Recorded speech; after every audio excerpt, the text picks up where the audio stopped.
সরকার গিয়েছে, কিন্তু বাংলাদেশের মানুষের ভাগ্যের পরিবর্তন হয় নাই। বাংলাদেশের মানুষের ভাগ্যের পরিবর্তন যদি করতে হয়, তাহলে ইসলামী আদর্শ ব্যতীত সম্ভব নয়। বাংলাদেশের মানুষের ভাগ্যের পরিবর্তন যদি করতে হয়, ইসলামী শাসন ব্যবস্থার কোন বিকল্প নেই। বাংলাদেশের মানুষের ভাগ্যের পরিবর্তন যদি করতে হয়, তাহলে আদর্শ, সৎ, দক্ষ, চরিত্রবান, দুর্নীতিমুক্ত নেতৃত্ব ছাড়া সম্ভব নয়।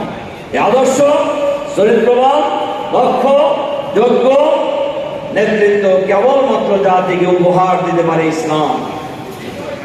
আমাদের অনেক দায়িত্বশীল বলেছেন, যোগ্যতার অভাব নাই, যার যত যোগ্যতা তত যোগ্যতার সাথে দুর্নীতি করেন তারা।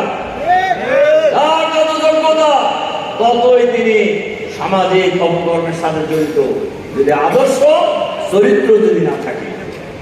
কাজেই এই সমাজকে জামাত ইসলামী একটি সুখী, সমৃদ্ধশালী, আধুনিক ইসলামী কল্যাণ রাষ্ট্র হিসেবে গড়ে তুলতে চায়। এটা আপনারা চান না সবাই?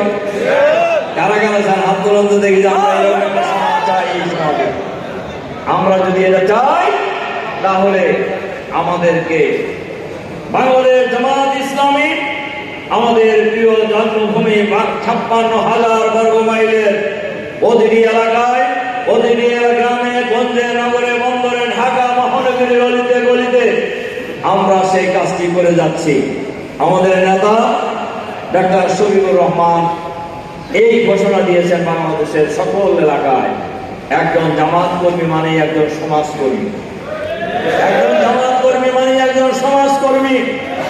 যার কারণে আপনারা লক্ষ্য করেছেন, বাংলাদেশের কোথাও যদি কোনো অসহায় মানুষের পরিচয় পাওয়া যায়, কোন দুঃখী মানুষের পরিচয় পাওয়া যায়, সেখানে জামাত কর্মীরা যা উপস্থিত হয়ে যায় এবং আমাদের সামর্থ্য অনুযায়ী আমরা মানুষের পাশে থাকার জন্য আমরা চেষ্টা করছি।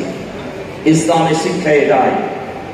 ইসলাম প্রতিষ্ঠিত হলে ব্যবসায়ীরা সবচেয়ে বেশি লাভবান হবে। ইসলাম প্রতিষ্ঠিত হলে বাংলাদেশের খেটে খাওয়া মানুষ সবচেয়ে সুবিধাজনক পজিশন থাকবেন, সবচেয়ে লাভবান হবেন। ইসলাম প্রতিষ্ঠিত হলে ছাত্ররা সবচেয়ে লাভবান হবেন। ইসলাম প্রতিষ্ঠিত হলে অমুসলিমরা সবচেয়ে লাভবান হবেন। ইসলাম প্রতিষ্ঠিত হলে মহিলারা সবচেয়ে লাভবান হবেন। দেখবেন আমাদের সম্পর্কে বলা হয় যে জামাত যদি ক্ষমতায় আসে তাহলে আর রক্ষা নাই। আছে না এরকম? নারীদেরকে ঘরে, মহিলাদেরকে ঘরে আটকানো হবে, অমুসলিমদের তো আর খবরই নাই।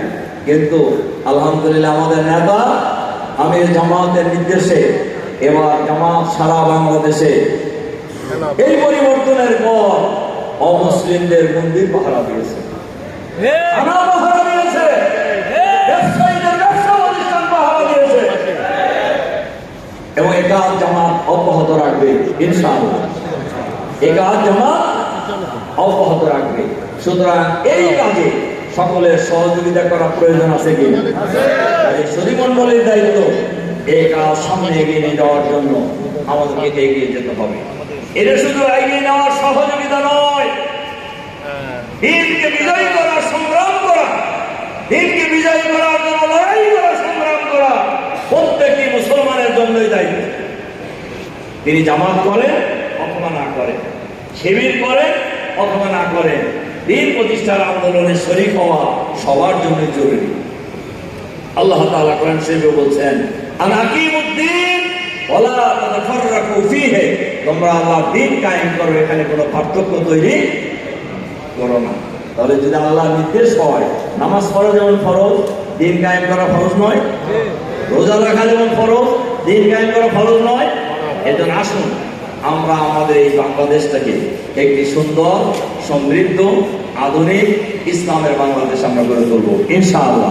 সেটার জন্য প্রয়োজন